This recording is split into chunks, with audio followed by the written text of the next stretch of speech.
Prav lepo pozdravljeni v oddaji Sledi korakov. Naš tokratni gost je Mojmir Ocvirk. Dobrodošli v našem studiu. Lep pozdrav. Vi mene zagotovo ne, ampak jaz pa se vas spomnim v času, predvsem osvojitvenem času. Takrat je bila kar močna ekipa mladih, ki so si upali povedati tisto, kar takrat še ni bilo prav varno povedati. Potem ste nekaj časa še bili del politike, tudi osamosvojitvene, ampak potem ste pa kar poniknili za nekaj let. Kaj ne? Ja, hvala za povabilo. Zdaj, ta začetek je sega daleč v zgodovino. Časi so bili izjemno zanimivi in seveda je super bilo biti sopotnik v tistem času, še posebej, če si, kar pa sem očitno imel, nek interes do politike in celo, kaj pa vem, nekako sem si znal predstavljati, kaj bi moral biti rezultat tega nekega boja. Vendarle je šlo za nek boj. In v tistem času sem tudi se v bistvu ukvarjal s političnim sistemom, kako narediti spremembo. Takrat je tudi nastala neka knjiga, ki se je rekla Boj za oblast. 89. Ja, tako. In od takrat naprej je pa že šlo kar zares. Zdaj, ali je bilo to nevarno ali ni bilo, to pustimo zgodovinarjem, kako je v tem takrat res, ne vem, tudi kasneje nisem nikoli o tem razmišljal.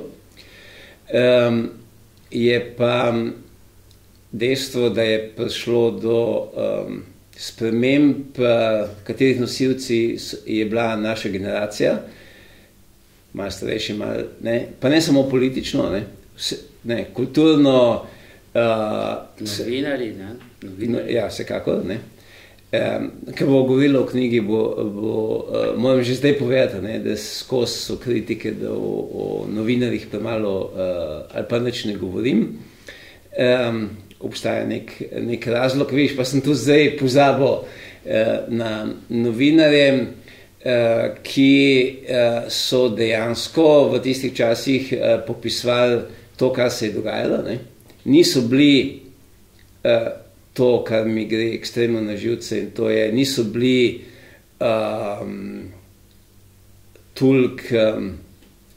bili so dovolj ponižni, kako bi temu rekel, da so popisovali trenutek in ni jim bilo do tega, da bojo oni postavljali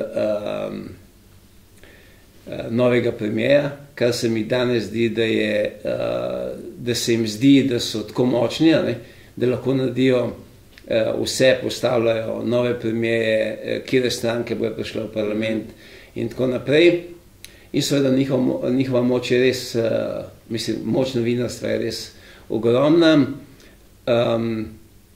in zaradi tega tudi je prav, da ima neko svoje mesto, ker nekaj treba vedeti, ker sva glih pa novinarstvo, treba je nekaj vedeti. Zdaj, če govorimo o demokraciji, midva kot volivca, kako možnost imava midva kot volivca, da sploh veva, zakaj gre v politiki? Dobene. To se pravi, morava na eni strani zaupati politikom, da bojo vodili politične procese tako, da bo nama boljš, po drugi strani morava pa zaupati, morava imeti pa svojega zastopnika, ki bo znal to preverjati. In ni drugega takega zastopnika, kot so novinarji. In če se ti novinarji začnejo ukvarjati za politiko, namesto da se ukvarjajo z tem, da zastopajo tvoj interes in poskušajo izbrskati, ali politiki res delujejo v tvojem interesu ali ne, če mi kot volivci to izgubimo, nimamo ničesar več, ker nikoli ne moramo priti do teh podatkov. Imamo zgrajene podatke tudi potem, ne? Ja, mi ne moramo priti do podatkov. Kako bomo mi prišli do podatkov, kaj se je zgodilo, da nismo priznali Palestine, recimo? Dajte mi to razložiti. Bo zdaj znani minister nama šel to povedati po resnici? Ne bo, ne? Ne bo, ne. No, seveda se bo teh tem še dotaknila, Ja. ampak v kakšni družini pa ste bi odraščali, da so vas te spremembe zanimale, da ste opažali, da je treba nekaj spremeniti? Kakšna družina je bila to? Jaz sem doma iz Celja in družina ni glih imela kakšne velike veze s politiko, to se pravi dobene. Bila tista časa običajna družina? Ja. Intelektualci, delavci? Ko pa vem, nekaj srednjega rečeva. Ne? Ampak jaz sem imel pač to neko srečo v življenju, ali kako se temu reče, verjetno, ne? Da sem še kot študent zelo veliko se družil z ljudmi, ki so postali neki moji mentori, čeprav sem, recimo, Darko Štrajn, recimo, ne? Čeprav smo se zadnjič pogovarjali, ne, sva rekla, nikoli se nismo v resnici pogovarjali o teh družbenih problemih, ne? Vedno kakšne druge neumnosti, ne? Bili smo skozi skupaj, recimo, pa tudi ostali iz mladine, kaj jaz vem, Bojana Leskovar in ostali, ampak ta duh nekako pride, verjetno, ne? Ta duh, v katerem sem odraščal kot študent, ki takratno, jaz sem imel zelo tudi take, zelo tako dobre soštudente, ne? Ki so bili brihtni in so imeli interes, da so se kaj naučili, ker na tistem faksu, jaz sem hodil na FSPN, ne? V resnici tistega, kar smo potem v življenju delali, se niso mogli tam naučiti, ne? In to se pravi, ulica, tako kot marsikdaj, je nas naučila nekaj pač, ne? Kdo pa so bili takrat v tem vašem krogu? Tudi potem nekateri vidni, kasnejši politiki, ne vem, bom omenil Gregor Golobič, Anderlič, Školč, potem mogoče Slavoj Žižek, ne? Janša, Tasič, Štefančič, Marcel. Tudi pa še, seveda jih je bilo še ogromno, ne vem, takrat smo skupaj na mladini delali še Zoran Taler, ki je bil sicer v Beogradu, Boro Čukle, potem potem Kopačo, ne? Sandi Češko mogoče, Sandi je bil tudi, v tistem času je bil on živ v Beogradu, ne? Z njim je bil tudi kakšen spor, ne? Mi sva zelo dobro prijatelja. To bom povedal. Čeprav je bil tudi v tistem času kakšen spor z njim. Tako da tudi seveda med nami smo imeli marsikatere različne poglede, ampak sej jaz mislim, da tisto obdobje celo je bilo tako, da je gnalo eno z drugim naprej. Ne? In kaj je vas recimo osebno najbolj motilo, oziroma kaj je bilo tisto, kar ste želeli spremeniti, ker nekako vam ni pasalo, da je treba iti na boljše? Je bil to večstrankarski sistem? Dobro. Svoboda govora? Nekaj mora biti popolnoma jasno, ne? Jaz za sebe mislim, da sem liberalc v tem smislu svoboščina, ne? To se pravi, ne to, kar danes hočemo neki neoliberalci pa ne vem kaj, a ne? Ampak govorimo o svoboščinah. In tisti čas je bil čas, v katerem so se ljudje borili za svoboščine. Politične govore, kaj jaz vem. Da ni bila recimo mladina zaplenjena, ne? Tudi to je bilo prepovedano. Tudi to je bilo doskrat, ampak ni bila samo mladina, ne? Bila je tudi tribuna, bila je tudi katedra. Tudi družina včasih. Tudi družina, dobro. To so bili po moje tisti boji, ki so jih zelo podpirale vse kulturne in umetniške prakse, ki so bile takrat zelo, mislim, da so recimo pokazale nam to, da je slovenska družba ali pa da je v tem smislu razslojena, ne, da si želimo imeti svoboščine in nekaj treba vedeti. Ne more biti človeško osebnost nikoli ne bomo mogli zatreti zaradi tega, ker je narejena tako, da živi v konkurenčnem svetu. Ne? In zato, da živi v konkurenčnem svetu, potrebuje neke svoboščine, da lahko tam funkcionira.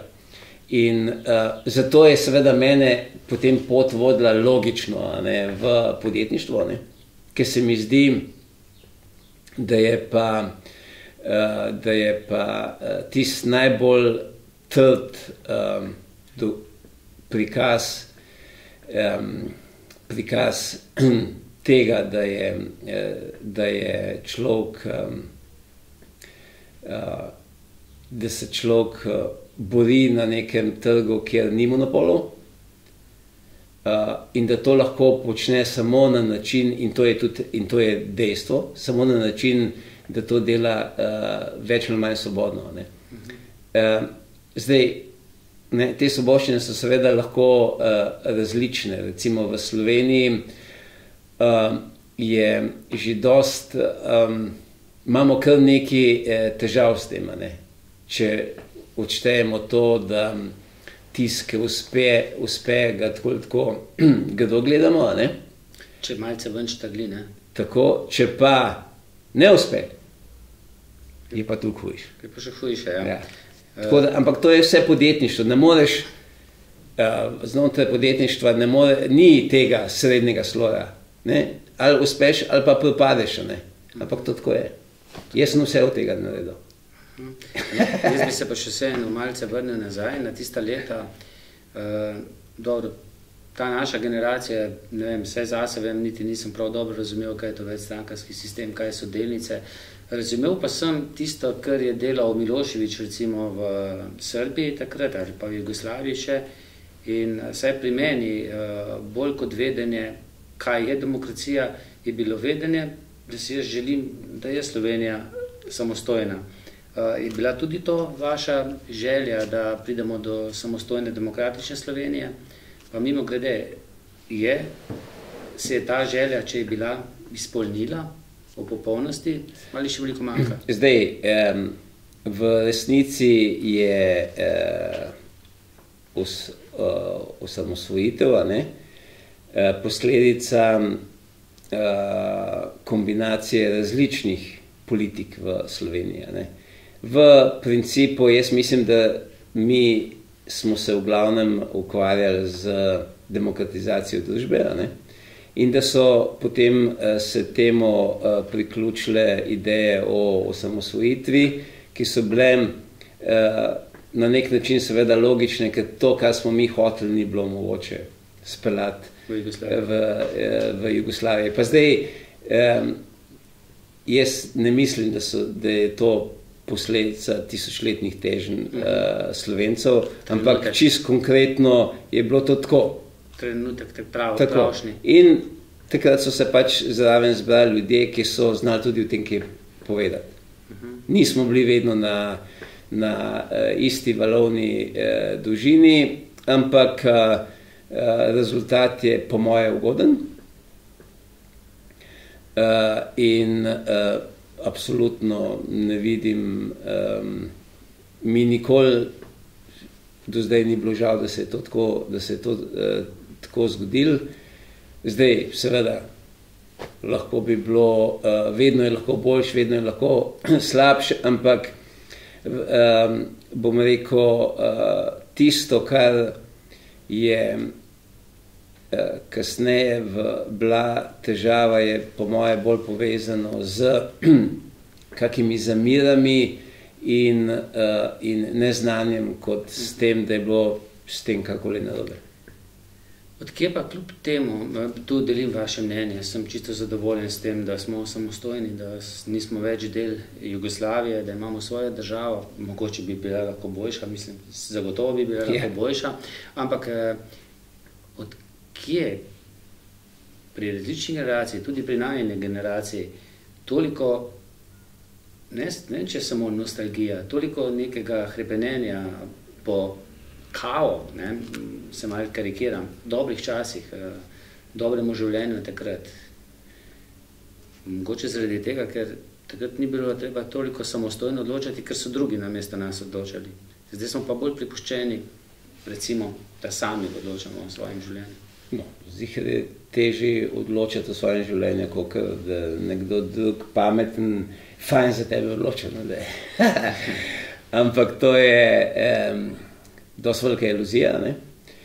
In kar se tiče te nostalgije, ne vem, jaz to nisem, je glih velik, niti ne spremljam, niti ne razumem. Meni se zdi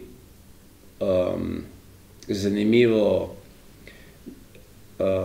kar se te neke kulture tiče, ne, ki je bila skupna v Jugoslaviji, da je to vendarle tudi del neke slovenske kulture postalo, ne, in da smo s tem Slovenci pravzaprav postali še, bom rekel, za nijanso boljši, kot smo bili prej, ker smo bili samo vplivani iz Madžarske, Avstrije in Italije, ne? In da imamo kakšno kulinarično, kakšno kulturno, ne vem, kakšno vse značilnost več. Ampak istočasno to seveda pred nas postavlja eno veliko odgovornost, pa bom povedal zakaj. Zato, ker je nemogoče, da imaš ti narod, ki je vplivan iz toliko različnih kultur, ne, in ga hočeš na isti imenovalec postaviti. To ni mogoče. To ni mogoče. In zaradi tega jaz sem seveda velik nasprotnik večinskega volilnega sistema, ravno zaradi tega, in sem velik podpornik tega, da imamo večje število strank. Seveda, potem se pa lahko začnejo pogovarjati, kakšne bi mogle biti, ampak zdaj se pogovarjajo o tem, kaj je dobro za Slovenijo. Vsekakor ni dobro na isti imenovalec celega naroda spravljati. Ali pa ga čisto na polovico razdeliti, ne? Ja.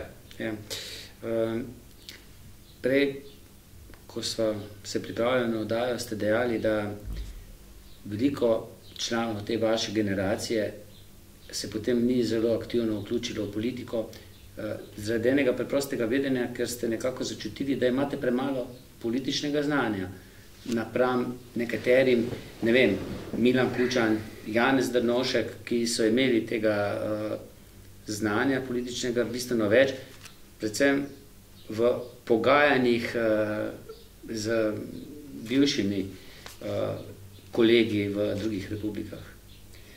Vsekakor. Jaz mislim, da je takrat, ko je začel jeti zaveso, ne, da je bilo tudi zelo smiselno. Jaz ne vem, ali so vsi tako razmišljali, kakor bom jaz zdaj povedal, ne? Ampak tudi Janša in ostali so na nek način sprejeli preprosto dejstvo, da se z takratno politiko sami ne bojo mogli pogovarjati, ne? In to je zdaj pravim, kar je pomembno za razumevanje takratnega časa, ne? Nekateri so bili povabljeni takrat v to, da so lahko sodelovali. In so tudi veliko naredili za to, da je Slovenija taka, kot je. Verjetno tu mislite na dr. Janeza Drnovška, ne? Dobro, na Drnovška, Kučana in ostale, ki so takrat dejansko prevzeli veliko odgovornost za to, da so se pogajali, recimo. Ne? Ampak oni niso bili nosilci teh sprememb. Oni niso bili nosilci teh novih idej. So bili povabljeni, da so lahko sodelovali pri teh spremembah. Ne? Tudi zaradi tega, ker so se poznali tiste kolege iz bivšega vodstva. Ampak o tem, kar bova kasneje govorila, je to zelo pomembno. Ne? Pomembno je zaradi tega, ker treba je prepoznati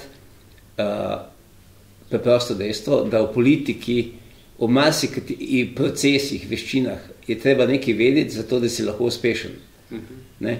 In takrat je ta kombinacija enostavno, da so nekateri znali neki, pa čeprav niso bili del teh nosilci ideje. Ne? Predvsem je treba vedeti, da nekaj ne veš, ne?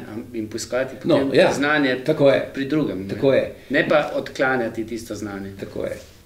Ne? Mislim, na preprosto povedano. To je ta politika v 90 minutah, državljanski priročnik, zakaj se nam to dogaja. Vaša vrnitev politiko, dobro, na volitvah, mislim, da vas ni, ne? Na nobeni stranki. Ne? Ali je samo dejansko tako, kot piše, državljanski priročnik, kako naj bi bilo, kako po vašem bi moralo biti? To je samo, kako bi temu rekel, ki gledaš, kaj se ti dogaja. Ki gledaš, kaj se dogaja,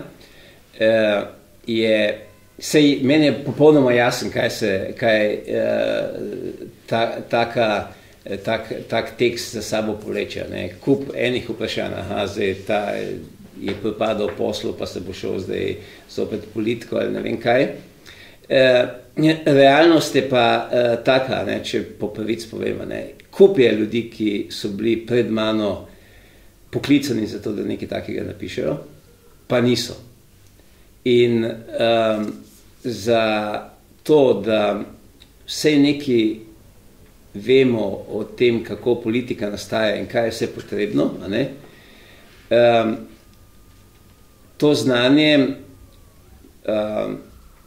sem vedno pogrešal, ker so me vedno znova sprašvali o tem, kaj si, o čem mislim v politiki. In sem vedno ugotavljal, da si ne mislim tako, kot večina si misli. Zato, ker se mi zdi, da je politika eno tako trdo in izjemno odgovorno delo, in se ne moramo o teh ukrepih in delovanju znotraj politike pogovarjati tako načesa. Predvsem pa ne moramo voliti kar ene ljudi, ki nikoli političnih procesov od blizu videli niso. Ampak to se mi zdi, da včasih volivci delamo, ne? No, sej... Ne, kar pogosto, no. To delamo pogosto, ampak to ni v vseh demokratičnih državah, tako da smo si na jasnem. Je po moje zelo velika značilnost sicer držav nastalih po letu 90, ker so pač te države nastale na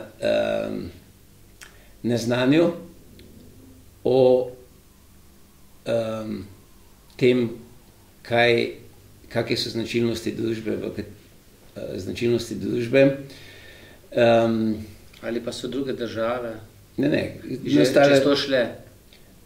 Pustimo to. Seveda o tem lahko kasneje, ampak leto 90 nastane država in mi ne vemo, kakva je naša družba. Zakaj ne vemo? Zato, ker jo ne znamo ne raziskovati, ne nimamo primerne družboslovne znanosti, nimamo primerne politološke znanosti in v naslednjih 30 letih ne naredimo nič za to, da bi se to spremenilo. In ravno nasprotno, ne, mi vsi trdimo, ves čas, da je nujno povečati število naravoslovne znanosti in zmanjšati število družboslovne, kar se lahko sicer načeloma strinjamo. Ampak resničen odgovor na naš problem je to, da mi nujno potrebujemo znanje družboslovno. To se pravi, kako ga bomo pridobili, imamo lahko različne metode, ampak mi nimamo tega znanja. Nimamo znanja, ki bi nam povedal, ki jim bi raziskoval politične procese, ki bi lahko svetoval, ki bi lahko izučil kandidate, ki hočejo biti politiki, zato da bojo lahko uspešno delovali, ki bi jim povedal, da obstaja birokratski sistem, ki ga je komplicirano voditi, ki se upravlja sam sebe, že zadnjih 30 let, pa ni za to nič kriv, ampak ga nikoli nihče ni upravljal, ki bo dajal, kaj ne rečem, na Mariborski univerzi obstaja najbolj na fizike, obstaja najbolj citiran slovenski znanstvenik, gospod dr. Matjaž Perc. On se ukvarja z fiziko družbenih odnosov. Okay? Na zelo taki, še po moje, zelo taki osnovni ravni, ampak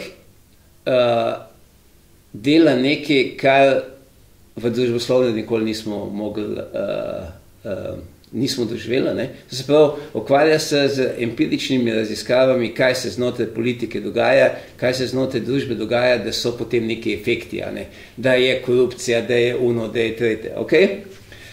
In to je na tak način je treba gledati politologijo. Politologija je empirična znanost, isto kot zelo podobno fiziki, samo da znotraj fizike ti delaš eksperimente lahko v kontrolirane, znotraj politologije so pa to vedno na državljanih. In če ti tega znanja nimaš, so ti eksperimenti seveda hujši, kot če ga imaš. To je popolnoma jasno. Zdaj, znotraj teh malih držav nastalih leta 90, ni težava samo v tem, da mi nimamo vse te države, da nimamo svojega znanja o tem, da procesi politični znotraj majhnih držav funkcionirajo drugače, kot znotraj velikih držav. O tem se lahko sicer veliko pogovarjamo, ampak tega znanja v svetu praktično ni. In slej ko prej nekdo bo moral postaviti en inštitut, ki se bo ukvarjal s tem, da bo analiziral, kaj se nam pravzaprav sploh dogaja. Zakaj je isti ukrep, ki ga naredijo vlada v Nemčiji, ima tak odmev, v Sloveniji ima popolnoma drugačen. Zakaj pa v Sloveniji imajo državljani bistveno večji vpliv na to, kako politika funkcionira, kot v Nemčiji. Recimo. To pa je tudi en drug zanimiv detalj, ki ga je treba vzeti zelo resno, zato ker v demokratičnih sistemih vodijo politiko, se politika ravna po nečem, čemu se reče politično nezavednost, znotraj katerega nastaja, se producira mnenje državljanov, iz tega se na koncu izrodi eno splošno politično mnenje, ki bistveno vpliva na to, kakšne so reakcije politikov. Vsi rečejo, zdaj pa družbena klima nasprotuje temu pa temu, in mi zdaj tega ne bomo počeli. Ne? Ampak mi ne vemo, kako je ta družbena klima nastala. Ne? Nihče ne raziskuje. Ne? Tudi on, ki se za tega odloči, da bo spremenil svoje stališče, ne ve točno, kako je do tega prišlo. Ne? In tako, zdaj smo v času volilne kampanje.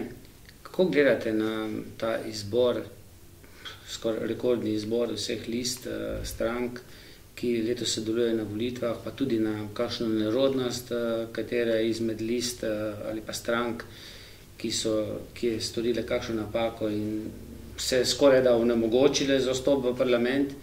Na eni strani imamo nekaj prekaljenih politikov, ki so že dolgo v politiki, recimo Janez Janša, svojo SDS, pa potem stara stranka SD, Židanova, pa Nova Slovenija, pa mogoče še Slovenska ljudska stranka, potem je pa en kup strank, ki nimajo tako dolgo tradicijo.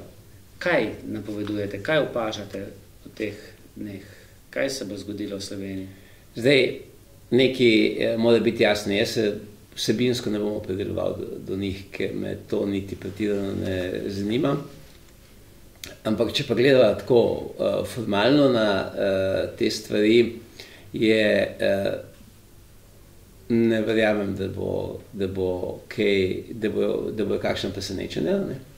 Mislim, da je popolnoma jasno, kdo bo prišel v parlament in da je v bistvu od vsega tega boj pravzaprav za to, kdo bo presegel tist 1%, ki je postal zelo popularen.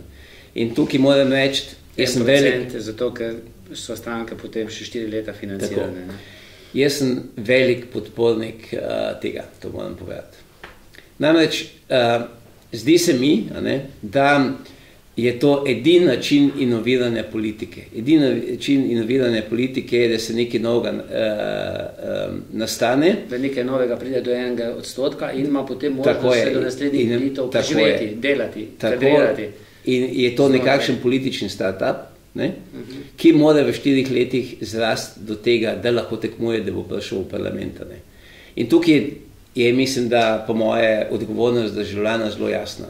Nikoli ne daš 2krat glasu. Onmo, ker v tistih 4 letih ni uspel se razviti toliko, da ima šanse, da pride v parlament, ta ne more več dobiti tega glasu. Mora dobiti nekdo drug, da ima novo šanso. To je moje stališče okrog pa še nekaj je, ko nekateri nekako ocenijo, da neka stranka ne more prestopiti parlamentarnega pragu, torej da pride stežka že do tistega 1%, se dostikrat zgodi, da reče, potem pa ne bomo dali tu glas, bomo dali pa kakšni večji sorodni stranki, pomagali tisti, da tista dobi kakšnega poslanca več, ampak potem spet ni konkurence tam vzadaj, ne?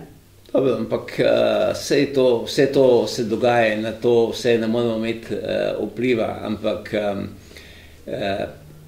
ko enkrat začnejo državljani razmišljati v kontekstu razvoja demokracije, in ker začnejo razumevati, da obstajajo neki smisli, zakaj je fajn, če imamo ta 1%. No, pa vi ste zapisali v knjigi tudi tole, glih odprte vam, ko se bodo volivci pripravljeni resno ukvarjati z izborom, se bo začela ustvarjati klima, ki bo pritegnila dobre kandidate, ne? To izhaja iz tega, da jaz seveda trdim, da imajo volivci tudi brez samih volitev zelo velik vpliv na politiko. Jaz menim, da vsaka debata, ki jo imamo midva, ali pa jo imajo v gostilnah, vpliva na nek krog ljudi in na njihovo bolj ali manj sodelovanje v političnih procesih.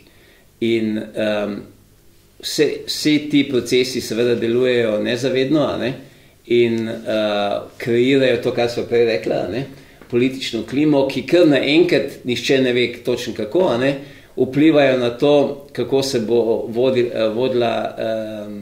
vodila politika. Skratka, hočem povedati,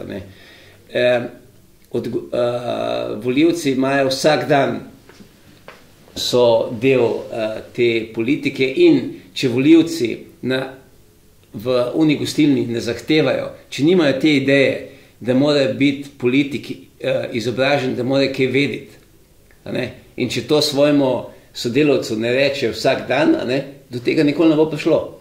Zelo enostavno. Če pa mi verjamemo v to, da je fajn, če ima politik neko znanje, ravno tako, kot to verjamemo za doktorja in avtomehanika, Ja, gremo tistemu, ki ima znanje. Potem bo pa čez 4-8 let prišlo do te spremembe, in to jaz vedno trdim. Sej, če mi zahtevamo od politikov, da kaj vejo, se jim bo nerodno, ker nič ne vejo. In se bojo, upam, tudi začeli kaj v tem izobraževati, ker izobraževalni proces, ker zdaj mi rečemo, ok, vsak lahko kandidira in tako naprej. In zakaj zdaj ta govori, da bi mogli biti pa ne vem kako izobraženi in ne vem kaj. Ampak politika odloča o bistvenih elementih našega življenja. Okay? Vseh, skoraj da ne. In zdaj to delajo eni ljudje, ki niso šli skozi dobeno to vrstno šolo. Ker dokler dolg imaš ti stranko, ki je organizirana tako, da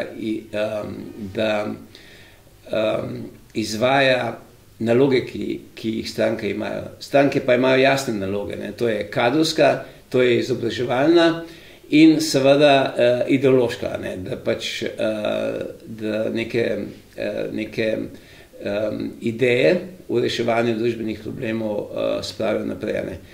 Ampak to delati, to nekaj, da se bojo tam eni trije zbrali in bojo to znali. Ne znajo. In če kandidat ne gre skozi to, in če se znotraj kadrovskega procesa, znotraj stranke ne sfajta med 80-imi, da pride najboljši na plano, on ne ve, kaj je to politika. Tako je. Ker politika je najbolj konkurenčen biznis na svetu. Tam jih pride, koliko smo rekli, 25, in zdaj moraš ti tam zmagati. Ni to kar neki. In za tega, ker ste me prej vprašali, a je to moja vrnitev v politiko. Jaz znam odgovoriti na vsa vprašanja, ki mi bo kdorkoli postavi. Tudi marsikaj bi znal dobro narediti.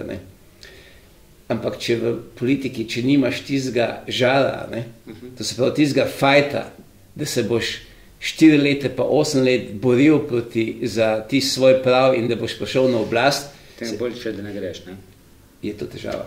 Je potem to težava. Prej sva govorila o tem, da sva oba gledala en dokumentarec na nacionalni televiziji o Severni Koreji, pa o jedrski grožnji in tako naprej. In da so tam v tem dokumentarcu sedeli ljudje na stol, ampak ne predsedniki držav, ampak svetovalci. Ne vem, kje so naši svetovalci? So tam nekje v ozadju, kot strici v ozadju, se jih sramujejo tisti, ki jih imajo, ali so tako vse mogoči naši politiki, da kar sami gredo vedno na stol, pa sami povedo, imajo odgovore na vse, kar jih vprašamo. Zdaj ne vem, kako moje izkušnje, ker sem seveda bil v politiki takrat, ker so bili to pametni ljudje, so seveda že takrat se vedeli. Tako da verjetno je to še zdaj enako. Je pa v Sloveniji to, da imaš svetovalca na nek način zelo preganjeno. Mi Slovenci smo si izmislili fake news. Mi smo imeli anonimke, ki so v 90-ih predrugačili politični sistem. Znotraj anonimk verjetno je največkrat so sodelovali kakšni svetovalci, ki so tako ali drugače bili imenovani kot, so kaj narobe naredili. In mi odnosa do tovrstnega znanja nimamo.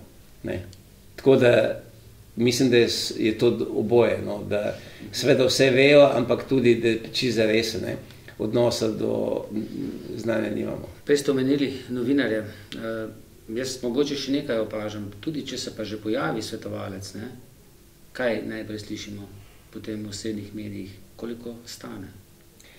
Ja. In je potem, ožigosan, pobral bo vsak mesec 3000, ne. Ja. In je potem že konec zgodbe, ne. Ja, ampak pri teh zadevah je... Znanje se plača. Ne, jaz se to čisto strinjam, ne, ampak zdaj, če razmišljam, kako to preobrnati, jaz to vedno razmišljam, kako zdaj, tako je stanje, kako preobrnati. Jaz mislim, da je to isto kot znotraj politike. Če nas dovolj mislijo, da mora biti znotraj politika profesionalna, ne, čez nekaj časa ona mora postati profesionalna. In jaz, ne vem, mogoče se meni sam zdi, ampak jaz dejansko vidim te volitve drugačne, kot so bile prejšnje. Ne. To prvič se govori o tem, da ljudje morajo tudi nekaj znati, zato da so lahko učinkoviti politiki. In to se mi zdi kul. To se pravi, smo nekje, se to začelo že... In ste optimist, da bo šlo na boljše? Pravzaprav je za Slovenijo, ker vemo, da je tako majhna država, narod ima negativne in pozitivne strani. Ena izmed bolj pozitivnih strani je, da dejansko kritična masa, ki misli, da je treba nekaj delati drugače, lahko z tem svojim mišljenjem prodre lažje, kot v eni Nemčiji, kjer jih je 80 milijonov in se težko povežejo. To je en del zgodbe. Drugi del zgodbe je pa mlada generacija.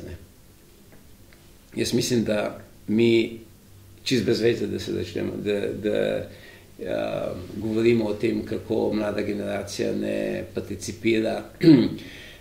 Seveda ne participira na način, kot to mi mislimo, da je potrebno, ampak vsa nova tehnologija, ki prihaja, bo politiko popolnoma spremenil. Spremenil bo odnos, spremenil bo način sodelovanja v politiki, spremenil bo kontrolo in ta mlada generacija bo živela drugačno politično življenje, ki ga živimo mi. Zdaj, grožnje, da pa je istočasno to lahko pomeni tudi, da bojo vsi bolj vplivani za te tehnologije. Jaz mislim, da smo že to 100-krat videli. Obstaja čas, v katerem je ta tehnologija bila primerna za to, da je vplivala in potem postane ta tehnologija primerna za to, da je uporabna. Nikoli pa človeku ne bomo odvzeli tega njegovega notranje energije, da bo hotel biti svoboden in tudi od te tehnologije, če bi ga hotela pokoriti. Tako da jaz v tem kontekstu sem optimističen, sploh kar se tiče mlade generacije, in edino, kar naša generacija lahko zapusti mlade generaciji, je, da zahtevamo od politikov, da so profesionalci, da kaj znajo in da se ta naša politika racionalizira, kako naj to rečemo. Jaz mislim, da je to ena taka minimalna zahteva, ki jo imamo. In to se da narediti, seveda. To ni kar nekaj, kar jaz govorim, pa se ne da narediti. To se da narediti. Verjamem, da malce naprej gledate, ker ne nazadnje ste tudi v zasebnem življenju dolgo progaš, da vaša tekma se ne konča kar v 1 uri. Triatloni, maratoni, kar nekaj jih je za vami. Da prihajajo novi, tudi potem, ampak to je pomembno, da živimo na dolge proge, da spremembe, dobro, vse, ko si mlad, misliš, da v 1 sekundi je sprememba, da spremembe se počasi porajajo, ampak porajajo se pa samo z aktivnostjo vseh. Dobro, niti ne vseh, ampak neke množice, kateri se potem drugi pridružijo. Veste, kar se tiče participacije v politiki, participacija v politiki od državljana zahteva čas in denar, da lahko to dela. In seveda običajni državljani nimajo ne enega, ne drugega. Zato je so novinari kot naši predstavniki, ki kontrolirajo, kaj se dogaja in nam dajo informacije tako pomembne. Ampak nove tehnologije bojo tudi ta del poenostavile, v to sem prepričan, in zaradi tega bo participacija v demokratičnem sistemu lažja. Zdaj, je pa razlika med demokratičnim sistemom in avtoritarnim sistemom.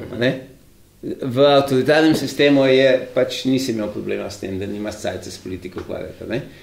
Tukaj je pa to težava, zato ker temelji demokratični sistem na sodelovanju vseh volivcev ali pa vseh državljanov in ti pa nimajo pogoje za sodelovanje. In tudi politika, ki teh pogojev ne ustvarja. In zato jaz vedno pravim, v demokratični sistem je potrebno investirati. Zdaj, kaj pa mi investiramo v demokratični sistem? Nič, niti nimamo znanosti o tem, niti, zdaj smo investirali 1%, to je cool, to je v redu. Zdaj smo investirali 1%, ampak še vedno imamo stranke, ki nimajo dovolj denarja, zato da bi razvile vse funkcije, ki jaz mislim, da bi jih morale. In to, zdaj se nam je naenkrat zgodilo, da imamo enega, dva politika v državi, ki sploh veta, zakaj grejo, in na drugi strani imamo ideje, kako z amaterji jih premagati. In to se običajno tudi zgodi. Ampak resnična kvaliteta demokracije je šele takrat, ki imaš ti na dveh straneh dva, ki veta, zakaj gre. Dva, ki imata znanje in šele potem je bitka enakopravna in pride drug je čist, ne bom rekel čisto vseeno, ki imata druga ideologija, recimo, ampak ona dva boste vedela, kako vodi državo. In se boste lahko na nekih resnih osnovah tudi spopadla. In zato ne moreš ti v demokraciji imeti enega, ki kaj ve in pol dobenega več. To ni dobena demokracija.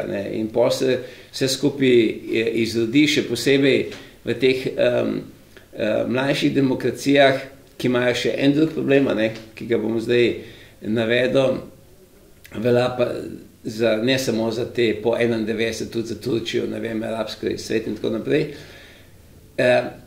Če nimaš ti izkušnje, kako se upreti, kaj boš naredil? Ker treba vedeti, tam se upreš, si v arestu, te ubijajo, ne vem kaj. Skratka, jaz mislim, da naslednja stvar, ki je treba narediti, je državljanski priročnik, kako se upreti znotraj politike, ne da bi nujno bil pristal v zaporu. Ja. To se mi zdi recimo tako, da bi bilo, vsega ne znam napisati, ampak se mi pa zdi recimo pomembno to. Mogoče pa kdo, ki naj jo posluša? Bo pa to znal. Sedi za računalnikom in piše. Dobro, vi ste sabo prinesli tudi knjigo, ki jo bomo nekomu, ki bo oddajal, ki jo lahko spremlja seveda na socialnih omrežjih, na nekaterih lokalnih televizijah, ki bo oddajal všečko na mojem Facebook profilu, ki je komentiral, ki je tudi delil, bo dobil ta državljanski priročnik Politika v 90 minutah. Drugi izžrebani pa bo prejel darilni bon gostišča KUM, kjer snemamo to oddajo, ki nam je ponudil dobrodošlico, bo dobil pa pico. Zdaj v zadnjem mesecu, 2 meseca nazaj ste tudi vi postali sodobni, ste na teh socialnih omrežjih. Dobro. Še dolgo? To so me prisilili, pravzaprav, Ni to vaše? Ne, ampak od vsega začetka mi je jasno, kaj ti mediji pomenijo. Ne? In se mi pa zdi to, kar je zdaj Evropa naredila, ne? To se pravi močno zaostrila kontrolo nad zbiranjem podatkov, prava smer. In zaradi tega, ker vem, kako se to, kako se ti podatki spremljajo, nikoli nisem bil na socialnih mrežah in tudi nimam ameriškega telefona, kako bi ti mu rekel. Ne? Dolgo sem imel ruskega. Res, ja. Niso podobni, kar se tega tiče? Ne, pri ruskem drugi prisluškujejo. Dobro, ne prisluškujejo, jaz pravim, naj jih zabolijo bobenčki. Hvala vam, da ste prišli k nam v Zagorje. Verjetno ste prvič tu, ne? To pa ne. Imate še kakšen ultramaraton, kakšen triatlon v načrtu? Vedno kaj, ne? Ampak letos, glede na to, da imamo prvič v Kopru slovenski Ironman polovičko, ne? Bom šel tja, ker je to, kako bi ti rekel, državljanska dolžnost, ne? Da si na takem prvem dogodku, ki je... Ampak tako kot v politiki, tudi tu ni samo kondicija, ne? Politična, športna kondicija, ampak tudi ogromno znanja, ne?